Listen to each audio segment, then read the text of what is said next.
Hey, what's going on, everyone? Welcome to another episode of About Abroad, where it's my job to introduce you to people who have built amazing lives for themselves in various foreign corners of the globe. We're talking with expats and thought leaders about moving abroad, remote work, visas, and all the fun and practical knowledge that you need to know to follow in their footsteps.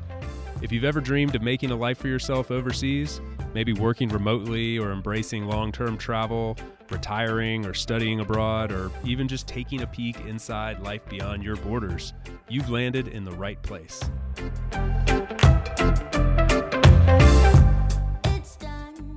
My guest today is Tony Jamous. He is the CEO and co-founder of Oyster, which has 700 plus employees in 80 plus different countries, and they're doing business in 150 different countries. So it's a good thing that Tony has some experience working across cultural borders. He has lived in 20 different places around the world during his lifetime and currently finds himself as an expat from Lebanon, living in the beautiful island destination of Cyprus. So we touched on a lot in this conversation. We probably went a little deeper on the remote work stuff than we normally do, but that is because Tony is literally one of the top voices in the world on the remote work subject. They're helping individuals get hired without borders. They're helping companies hire people from around the world, and they themselves are a fully remote company. So I would be remiss not to dive deep on that subject with him. But we also get into his life moving from Lebanon, going to seek opportunity in other countries, and eventually finding himself in this beautiful country, Cyprus, and a little bit about what life's like there. So a lot packed into this one. I loved this conversation, and I hope you will as well. Please help me in welcoming Tony to About Abroad. I was just wishing that I would have hit record like 30 seconds earlier than we just did, Tony, because you just told me that you moved like 20 times in the last like 20 years. Did I hear you correctly? And then I was like, wait, just hold that. I'm going to hit record and we'll go from there. Yes, Chase. Unfortunately, I moved a lot in the last 20 years, not always from country to country, sometimes within a country or within a city, but I've moved too much. And I came to realize that was not sustainable either for being a parent, but also from a lifestyle standpoint. Like the more I move, the more I have to rebuild my life somewhere else and get a new doctor or get a new gym. And then it kind of interrupted the flow of my life. And I decided a couple of years ago that I'm done moving. Was there a point in your life where you desired that move? Like, were you kind of craving that lifestyle of being in different places, or did it just so happen your career kind of took you in those directions? I was very career driven and also personally excited to, I moved from Lebanon when I was a teenager to France, and I moved to the UK in my early 20s, and then to London, and then I moved to the US multiple times, back to the UK. So I lived in Switzerland for a year. I lived in Morocco for 6 months. So all of this really was looking forward to them, excited to get to learn about this new lifestyle and the new life. And at the same time, like it was totally unnecessary. You know what I mean? Like today, when you think about it, I'm a future of work activist. I advocate for a better future of work. I think remote work is a game changer for people like me. Like we can live where we want to live. We don't have to couple our job location with where we want to live. And that gave me massive amount of freedom. Even before the pandemic, I was, after I exited my first business, I took some time off and I was walking with my co-founder today at Oyster, Jack, before we even think about starting a company together. And he asked me the question, if you want to work, what are the characteristics of that work? And one of the criteria is, I don't want to travel that much. I want to be there present for my family. I want to have the freedom to where I want to live. I want to get closer to home. I want to live in nature. I used to change continent every month between San Francisco and London for years to be present in the office and do meeting that could be done on Zoom. I don't want that anymore. I mean, I've also looked at my carbon footprint when I took some time off, and 90% of my carbon footprint was air travel. So if I'm a leader of any organization today, I feel the responsibility and the desire to cut any unnecessary travel and do everything I can to be the best remote work CEO in the world. Just because I cannot justify for this planet that I could have done this meeting without traveling, and I traveled, right? So it hurts my heart. Yeah, I think that's one of the aspects of the whole future of work conversation that actually flies a bit under the radar. In talking about it in terms of like the mainstream media, and you see clickbait headlines all the time talking about remote work in some facet or another. And this is one of my favorite aspects of the whole future of work movement is the positive effect it can have on sustainability, and not just sustainability in terms of like environment and the natural sense, but I mean sustainability in terms of what it means for developing countries, sustainability in terms of what it means for families. The UN laid out those 17 initiatives that they wanted us to work towards, and if you can connect the dots between what remote work's doing and those 17 initiatives pretty closely, actually. And so it's really interesting to see, like you say, you're a remote work activist. I think that's like the understatement of the year. You're out there pushing that in the very front and of this whole thing. So it's cool to hear people like you talking about that. I think is the point that I'm getting at. And it's not just about making businesses run or making people, giving people the opportunity to work from home and more flexibility. These are all great things, but there's some deeper levels to this whole thing too. Yeah, and also it's about freedom for me, freedom of location, freedom of where you want to work. If you want to live in a city, that's your choice. If you don't want to live in the city, you should have the choice as well. And also, if you want to live in multiple countries and travel as well as working, I think that should be also possible, right? So subject to whatever compliance requirement there are in a country. But essentially, it's really about freedom, and that's why there's no going back on this. The best talent in the world today know that they have the degree of freedom. They know they can be effective working from anywhere for the right organization. And therefore, they're going to gravitate toward these companies that make them successful no matter what they are. And that's why the future is distributed. Now, the CEO of Oyster, you mentioned your previous company that you exited. And it wasn't that long ago. It probably seems like a long time ago between those two. But you mentioned flying back and forth, changing continents every month. And you can imagine the toll that takes on you as a person. But then, when you talk about having a family and all of that. And so reflecting back on it, like you're in this position now, the vantage point that you have now at Oyster, where you started it from the very beginning with the remote work pillar being in place from the very beginning, and knowing that you weren't going back to that lifestyle. Like, is it kind of interesting for you to think back on what your mindset was when, Skype existed, for example? You could have technically used it, but you flew back and forth. Like what do you think changed for you as a leader? I think many things have changed.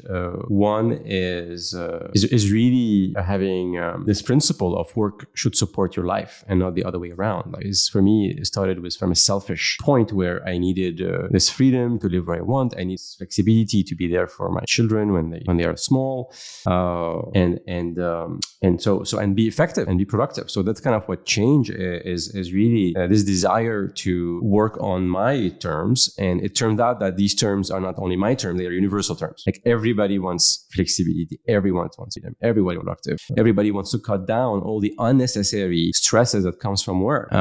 So that's kind of the change in leadership, is how do I not only be the best CEO I can, but I need to also model the way. How can I be the best remote worker in my company so that people can see that this is a commitment to them as well, to my lifestyle. How distributed is Oyster now? Like, what's the head count and rough country distribution? So we are 2.5 years old company. We are 650 people today, distributed in 80 countries.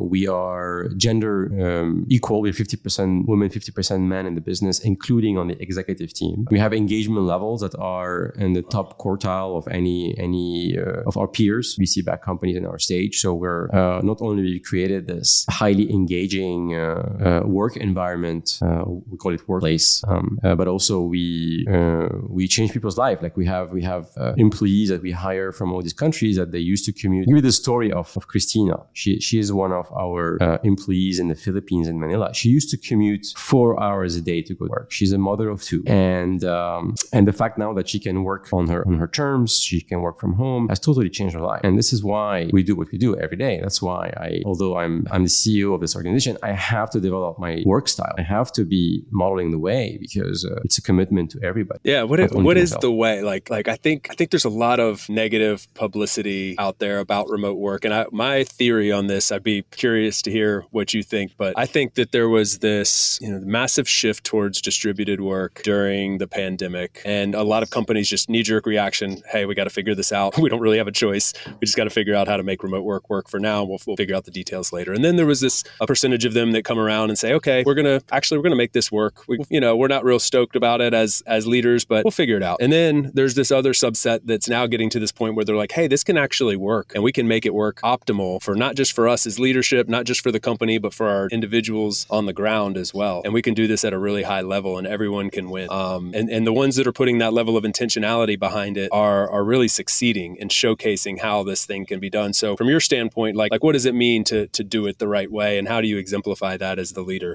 Yeah. So Chase, the move from an organization from not working remotely to working more remotely is a path of resilience and improvement for any organization. That's why you get better by going through that path. Because what is more difficult to achieve remotely? Three things. One is the ability to build strong, trusting relationships. That's why building trust is harder than setting clear goals and expectation and making sure that people understand what success looks like, no matter where they are at the level in the organization.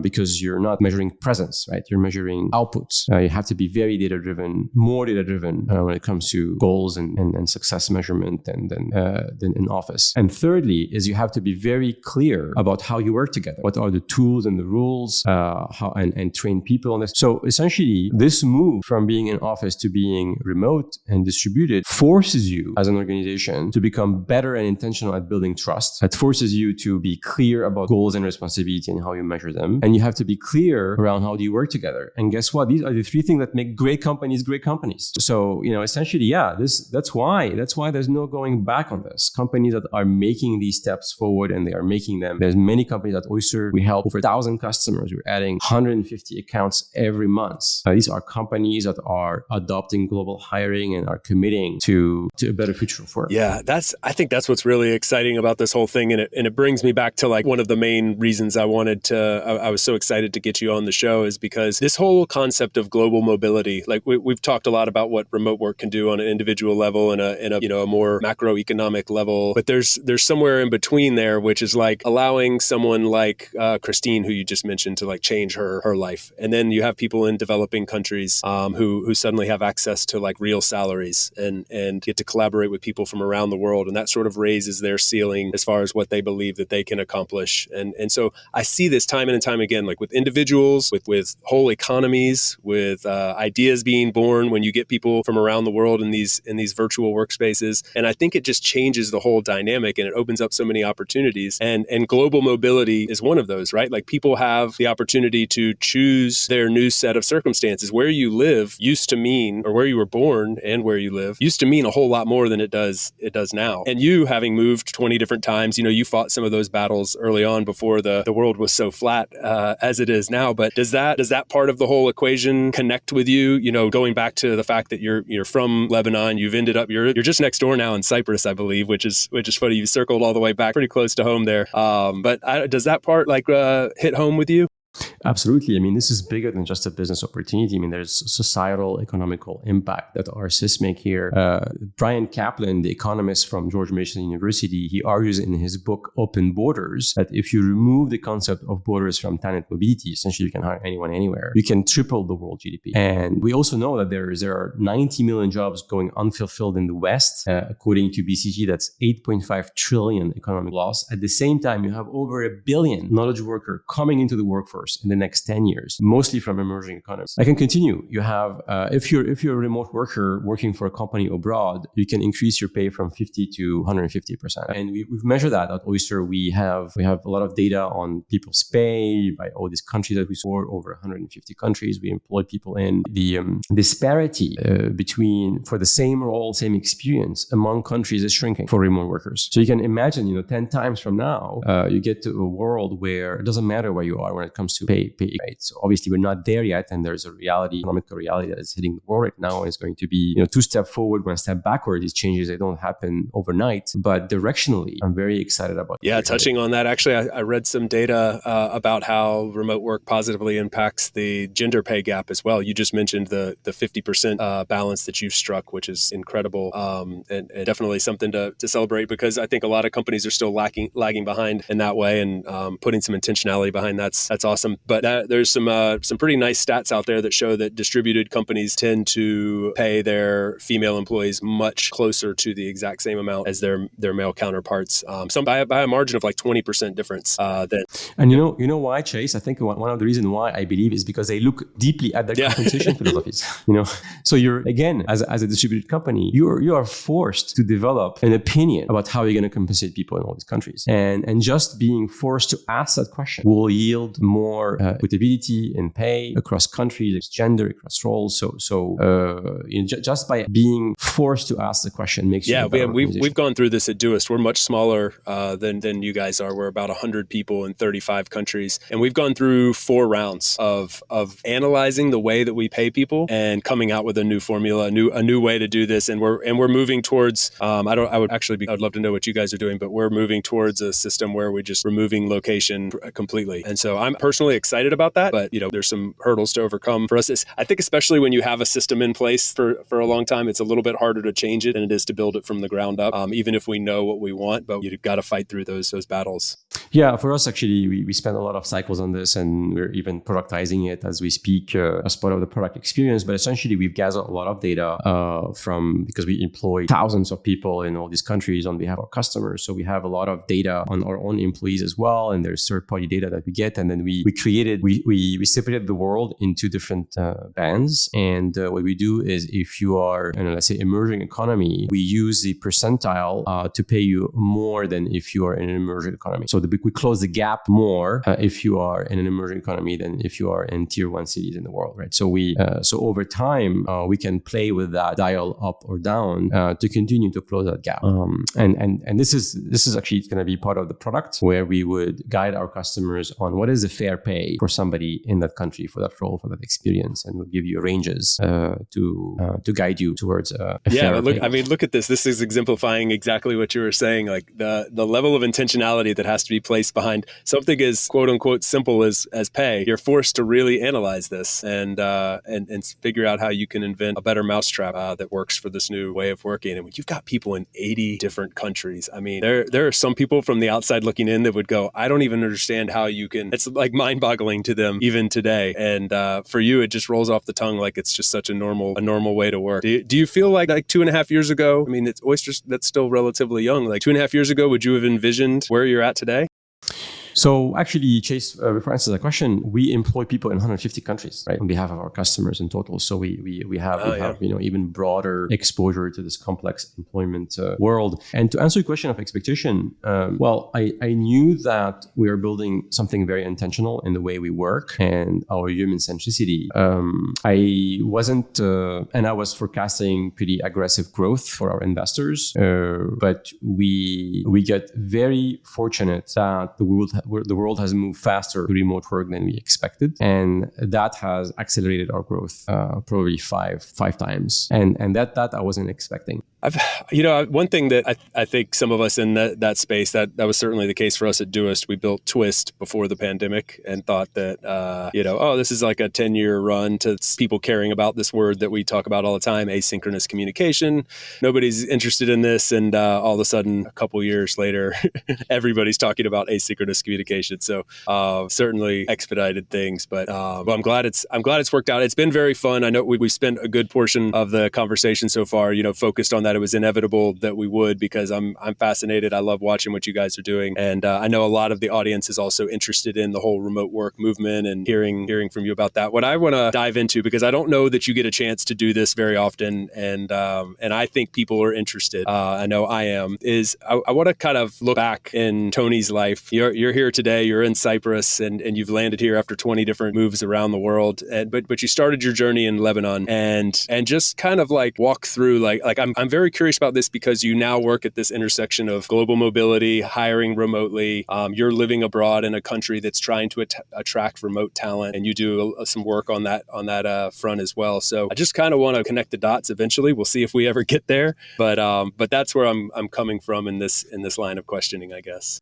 Yes, Chase. And what I've learned from all these moves I've made in the last 20 years is that is a definition of what it feels to be home. And so for me, I struggled a lot with that question of where is home. And so I left my home country when I was 17. Obviously, it is a difficult move for anyone to move their community, their culture behind, and move into a brand new country for the first time. And that's why actually immigrants have much harder time emotionally, but also financially, and also health. Like think about if let's say you immigrate to the US and suddenly your diet has to adapt to the Western diet, and you're back home, you've been eating very balanced, and you don't know how to manage that, and you end up having obesity. It's a very proven fact that the body of the immigrant doesn't adapt necessarily to the local food or the local habits of the new country, or even the weather. So what I've realized is that, and I struggled similarly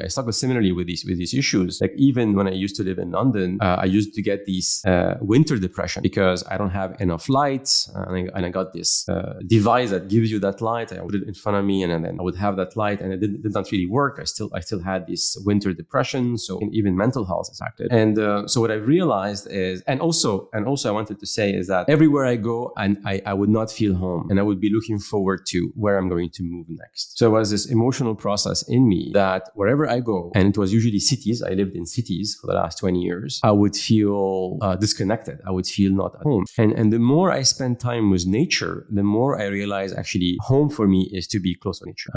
And I started developing that connection to nature. And when I decided a year and a half ago that I'm relocating to a place that I'm going to go home, I looked in many countries, and I landed on this beautiful island here in Cyprus, because the nature in Cyprus is very beautiful, by the way. It's one of the most beautiful islands in the Mediterranean. But the nature there resembles very much the nature in my home country, Lebanon. It's 25 minutes flight to go from Cyprus to Lebanon. And so you have the sea, you have the mountains, you have the weather, you have the sun, and that transformed my mental health. It enabled me to be much more present. I could have very intense Zoom calls and collaboration virtually, and then I would go and have a walk on the beach, and then I would balance life. So that enabled me to. And I realized that what home is for me is this connection to the land, and a land that is suited for your DNA. Like I was born in a Mediterranean country. I need the sun. I need these vegetables that grow up in that region, and the food that are being produced in that region. So this for me, this is a connection to the land. Doesn't matter what is the country or what are these cultural norms. It is really this connection with the nature that centers me. Yeah, I'm fascinated by Cyprus. I didn't realize until recently that the island is actually subdivided into like Turkey and the country of Cyprus. That's correct, right? I'm saying that correctly? Yeah. Yeah, there's a European Greek side, and then there's a non-recognized Turkish occupied side. Non-recognized. Non-international, okay. Okay. Not yet.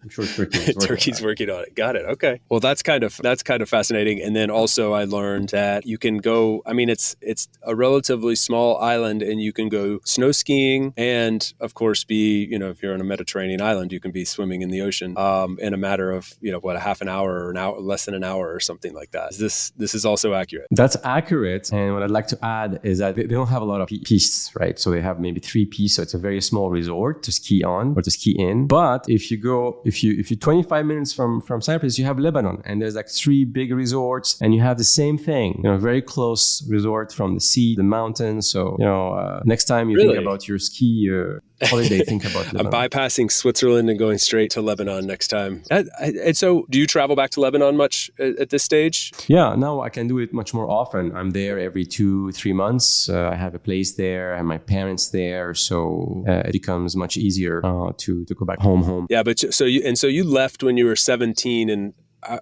what pulled you away? Searching for a better economical future. coming from a poor background. The country of Lebanon is actually a failed state today. It's pretty recognized failed state. It's been over 30 years of, well, more since the Civil War, probably like 45 years now, of mismanagement and corruption. And so the youth population don't have a lot of opportunities if they depend on the local government and infrastructure. And that's why remote work is a solution, not only for Lebanon, but for many, many other countries that have corrupt, failed systems. And that's like half of the world.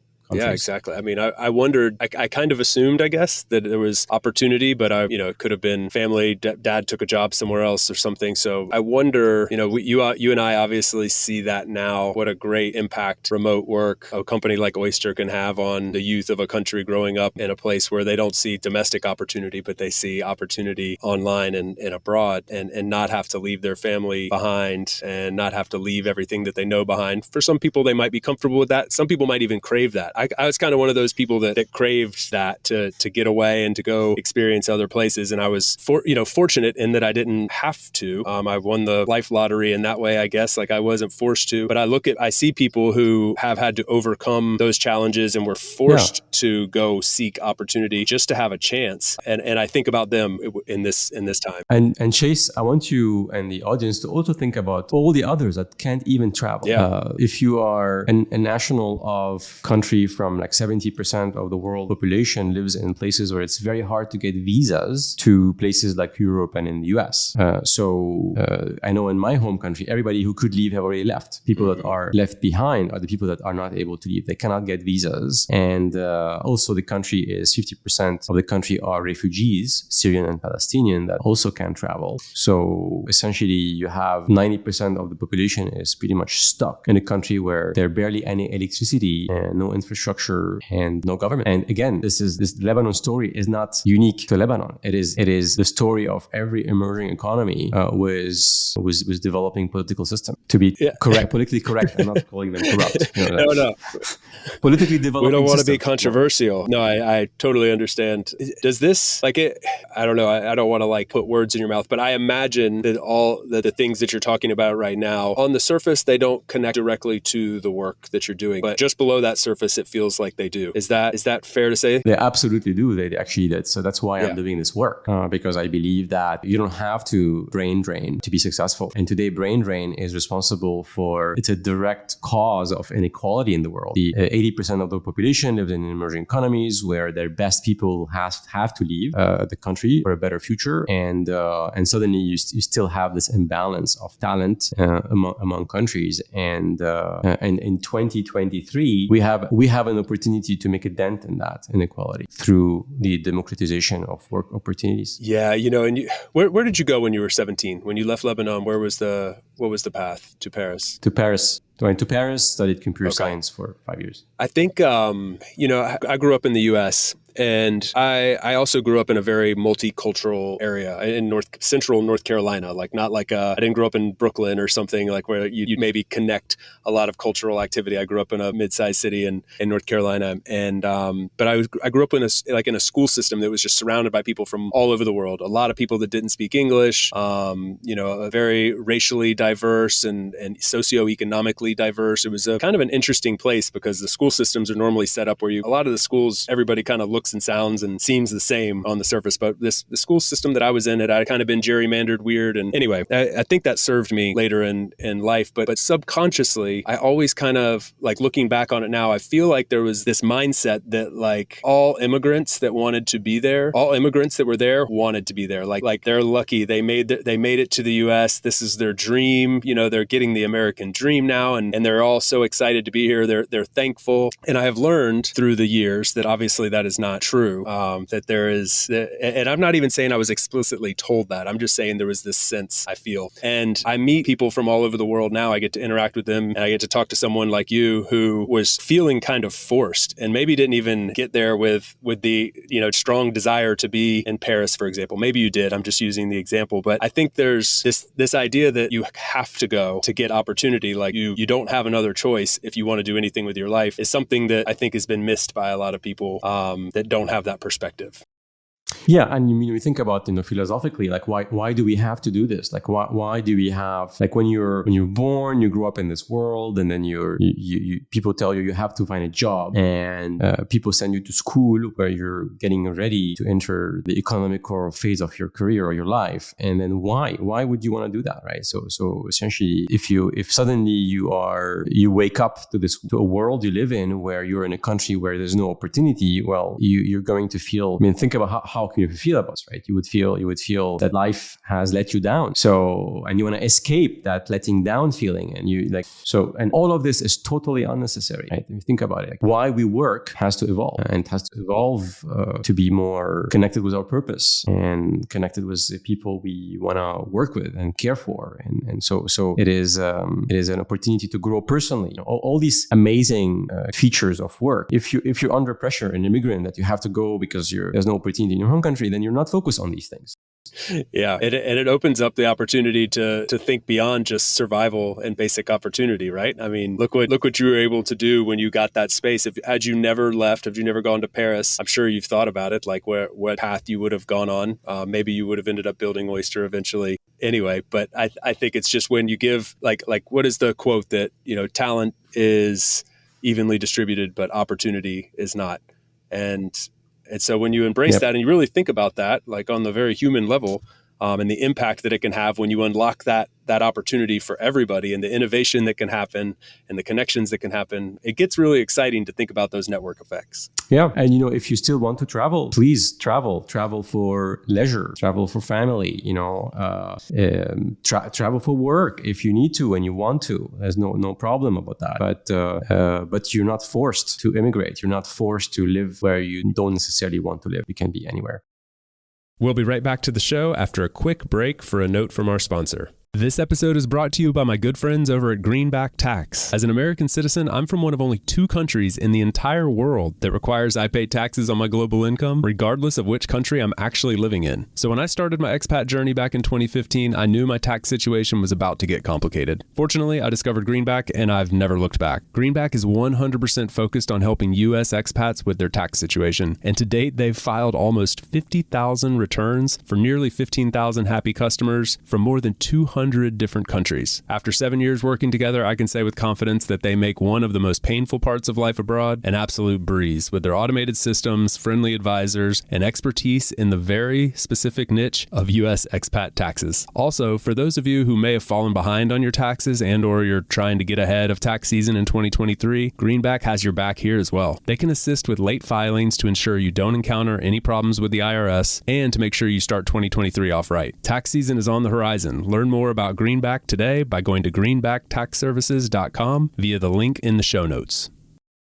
Hey guys, so many of you write in asking how to support the show best, and if you are listening and made it this far into the episode, then I'm going to presume that perhaps you're one of those people that wants to help. So if that's the case, the best thing you could do right now would be to open up the app that you're currently using to listen to this episode. Go to the little arrow thing that allows you to share, select it, and share it to one of your social media networks. That would be a huge, huge help. You can feel free to tag me at DC Warrington, and I'll slap you a virtual high five from wherever I am in the world. Thank you so much for the support. We really appreciate it, and I hope you enjoy listening to the rest of this episode.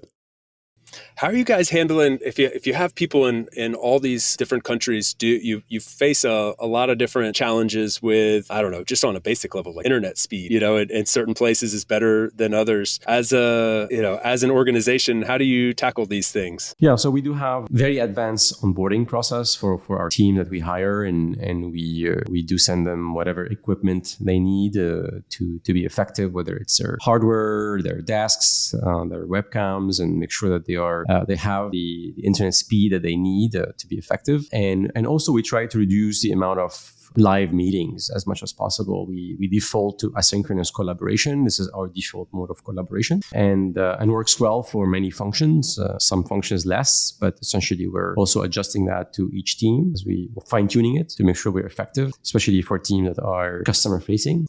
So it's always continuous in progress. Like our asynchronous way of working together is it's always work progress, and it's always changing.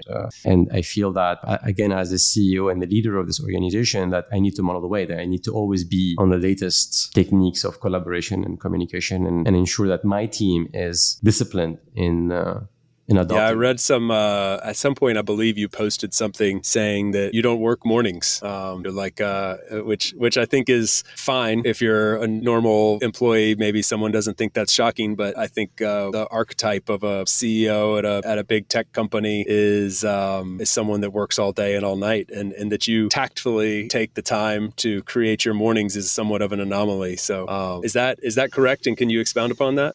Yeah, so I don't work in the mornings. I pick up my daughter at 2 p.m. from school every day. And on Fridays, I don't have any meetings, as we call it Focus Friday. It's something that every company adopts. This is very intentional. So at Oyster, we set your working hours. So everyone needs to set their working hours. And you set them based on your life and your productivity. So my team is, the direct team I work with are mostly in London and time zone, and also San Francisco time zone. So this is where the time zones of my teams are, most of my teams. So for me, works well to start working in the afternoon and I work till late in the evening. And it's also based on my lifestyle, because I have 2 toddlers, children now as well. So I spend the morning with them. I use my morning to do whatever I need to do in my life, exercise, go to the beach, and build social connections. And so that helps me to really balance my life. And it's also work in progress as well. Right? So again, my life is changing. So my work needs to support my life and not the other way around. And I want the work to support everyone in my team's life. Are you naturally a workaholic? Like if you don't put the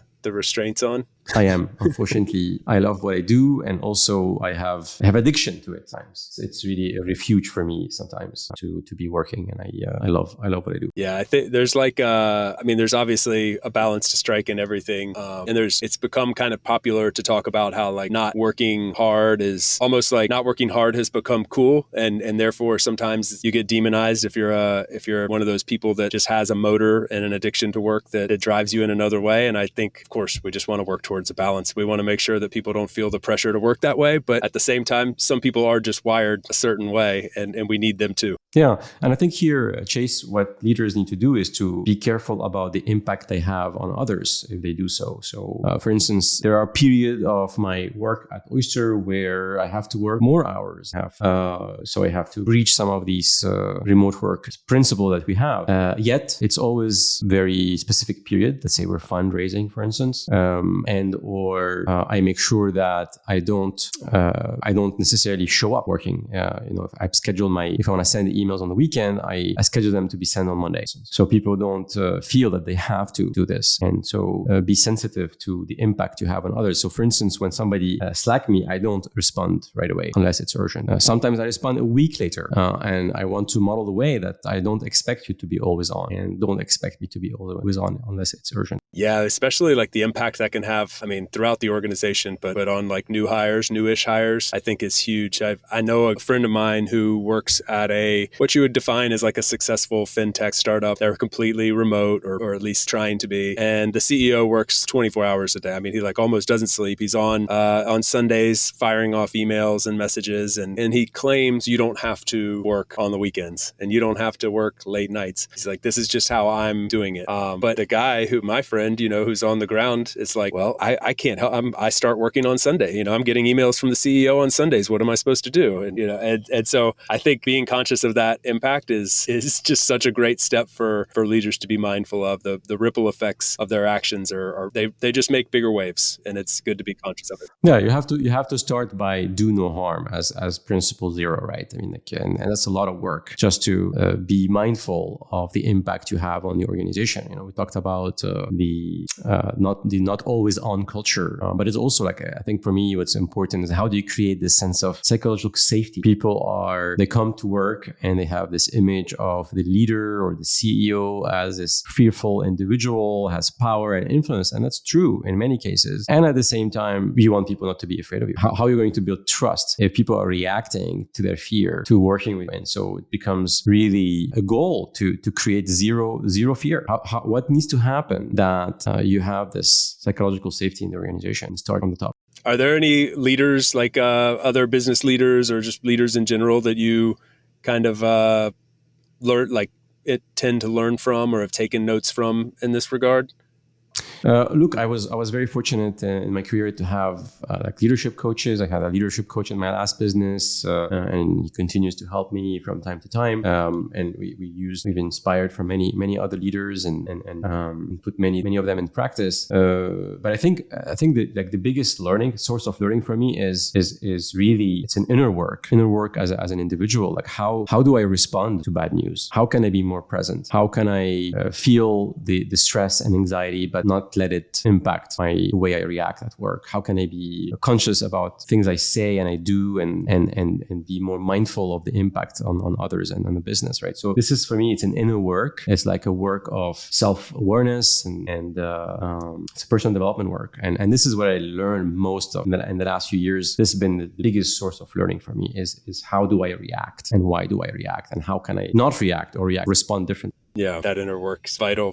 Some wise words of wisdom there. So thanks for sharing. I know I've got just a little bit longer with you. I just want to circle back real quick to, there's a lot of questions I actually want to ask about Lebanon and Cyprus and a lot of the places you stopped in between. But I'm just going to hone in on those first two, on Lebanon and Cyprus. So tell me a little bit. Cyprus is becoming really well known in this digital nomad world. And a lot of the people that are listening to this podcast have one of two aspirations. One, to become a remote worker and digital nomad around, and the other is to perhaps move abroad more extensively and become like an expat. And I feel like Cyprus this is not always the case for European countries for sure, but just countries around the world. They're not always trying to attract that type of person, and I get the sense that Cyprus is. And I also understand that you do some work in this area. So I'm just curious to hear from your perspective, Cyprus as a destination for expats, nomads, general thoughts, and any tips or advice that you want to pass along. Yeah, Cyprus is a great place to live and work. I've been here for a year and a half, and not a day went by where I felt disappointed of this place. Even the laid back culture, like I've learned how to be 2 minutes late on Zoom calls and not feel bad about it. So I learned this in Spain as well, by the way. Yeah. So thank you, Cyprus. Yeah.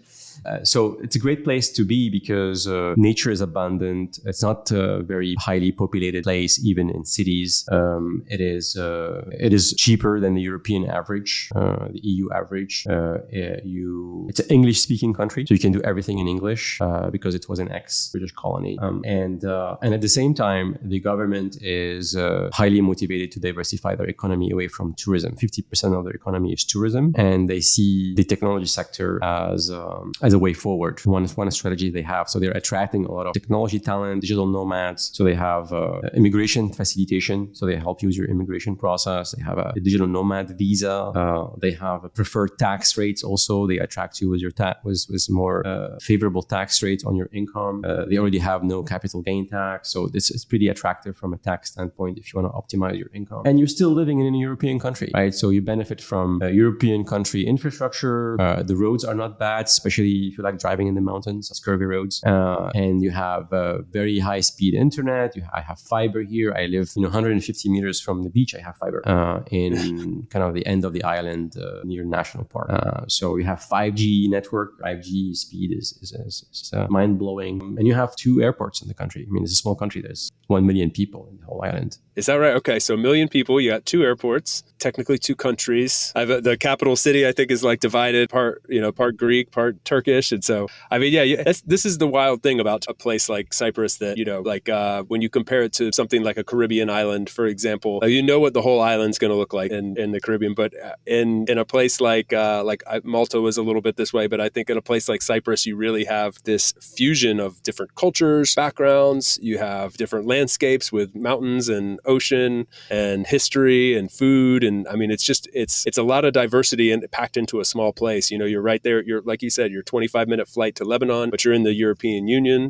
This is kind of an amazing thing. And the weather is amazing. 300 years of sunshine, 300 days of sunshine a year. Imagine myself, I lived in London for 14 years, right? And this is like nirvana for me. And for the guy that needed the sunlight, you needed that sunlight on your desk back in London. You no longer need it in Malta. I mean, in Cyprus. It's amazing. And last question. I mean, I think, a lot of people you're going to be more familiar with Lebanon than the average listener. So I would love to leave people with something they may not know about your home country and maybe something that you're proud of about being from there. But just to give people a sense of what it means to be from Lebanon and the way that you view Lebanon from they're your neighbor now living right there in Cyprus, I think would be interesting. I'd hate it if I didn't ask you that while you're here.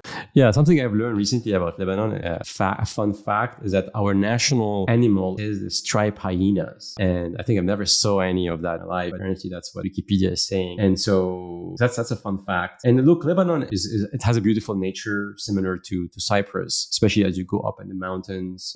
It's, however, 7 times denser than Cyprus. There's 7 million people that lives on the country, which is similar surface area than Cyprus. So it feels much more dense, especially when you are in cities. Cities there are crowded, but highly alive places. Culture is very strong there, and so yeah, that's what about Lebanon. As I said earlier, it has a failed state. Currently, it's a failed state. So the infrastructure is very poor. So roads and electricities are really poor. Most people have actually took this opportunity to transition to solar powered, which is great. I think this crisis happened to Lebanon recently in the last few years, which is the devaluation currency is a major issue, have led the government to really disappear when it comes to services, and the citizens have took responsibility more of their lives, and solar power is growing fast in that country that benefit from, again, similar weather than Cyprus. And also what is, for me, something it's kind of weird to say that, but something that I benefit from Lebanon from was the fact that you're really confused about who you are. When you grow up in Lebanon, Lebanon exists for 100 years as a country. So first, it's not a long history, and it is extremely diverse from a religious standpoint. There's 19 different religions, and most of them are a couple of Christians ones. There's 2-3 different variations of Islam for a country that is maybe less than 4 million Lebanese people. So you're always growing up as from this sect, from this tribe. And there's really your relationship to your national identity is weird, and that enabled me to maybe fit better as I left the country, is to not attach too much to my identity as Lebanese, but enabled me to really maybe branch out much quicker to realize actually I'm a citizen of the planet, and I identify more with the olive tree and the turtle in the sea than in maybe other human beings that has a similar passport than I am. Right? So that enabled me to have that ego flexibility to look at myself in a more flexible way. I've found that really interesting, and have, in a slightly different way, but definitely related, found that for myself and a lot of people that I've talked to through running this show who've made the move to different countries or whatnot, they step away from their tribe, so to speak, but then they kind of find their tribe, or they step away from where they identified with, and they think they have this identity that they're holding on to, and then they go somewhere foreign and they kind of re-find themselves in a new way and learn those kind of things about themselves, and maybe connect with other people or fish in the sea or whatever it may be, but they connect with others that they probably wouldn't have if they had stayed back, the ship in port, so to speak. So there's something special about pushing yourself out into that uncomfortable zone and seeing what shines through in your own personality.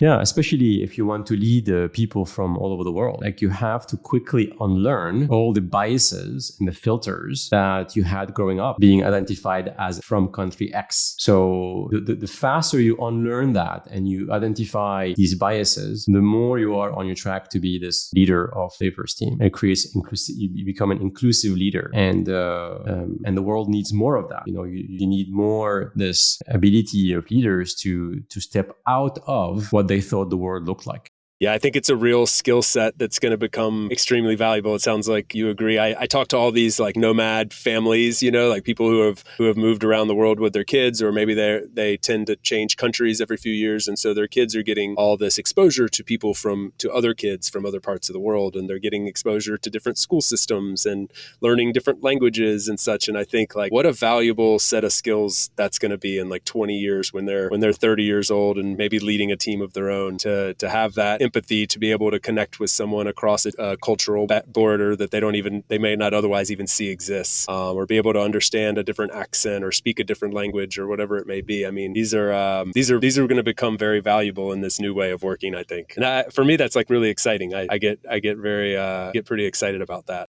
Yeah, me too. I believe that cultural differences are overrated. And I was asked recently by one of my ex-professors in business school. She's writing a new case on this massive planetary level diversity. And she was telling me about what are your tips to leaders to deal with cultural differences. My tips is to agree that this is not a problem.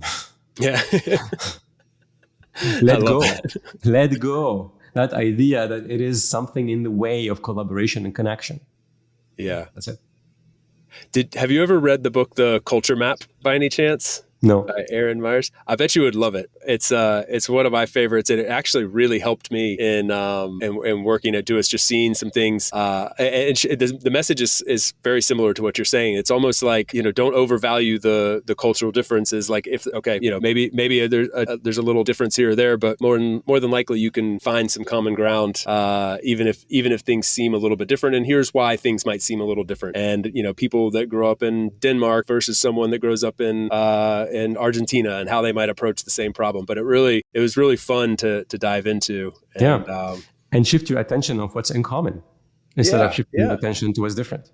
There's so many more things in common among humans than we thought it is. And the fact that we believe that there are cultural differences makes us not see what is in common, the common needs of what we have. Like, think about humans at work. What do they need? They need to feel safe. They need to have purpose. They need to feel trusted. They need to know what success looks like. They need to be respected, and so on and so forth. I mean, these are like basic human needs that are cross culture. So focus there. Yeah, it's a wonderful way to wrap this up on a show called About Abroad. So I really appreciate it, Tony. This is awesome and so much fun. You shared a lot with us today and a lot of wise words. So much appreciated. I think most people listening probably they know you, they know Oyster, but please leave them with where they can follow along and reconnect and follow the journey a little bit closer. And we'll put all these links in the show notes as well. Thank you, Chase. Thank you, everyone, for having me here. You can follow me on LinkedIn, Tony Jamous, or you can find us at oysterhr.com. Perfect. All right. Thank you, Tony. Have a great rest of the day in sunny Cyprus. I'm up here in cold Germany. I'm jealous. Thank you, Chase. Thank you for having me. Thanks for tuning in today from wherever you are in the world. Once again, I'm Chase, and this has been another episode of About Abroad. For those of you wondering how you can best support the show, I have made it super simple for you. Just go over to the show notes of the episode that you just finished listening to and click on one of the two following links. aboutabroad.com/newsletter to get our monthly newsletter, no spam, guaranteed, or ratethispodcast.com/aboutabroad, where you can quickly and easily leave a review for the show. It's not just important to me, it also helps more wanderers just like you find us. Finally, don't forget to subscribe on your podcast platform of choice, and we will see you again next week. Thanks again. Hasta luego, amigos.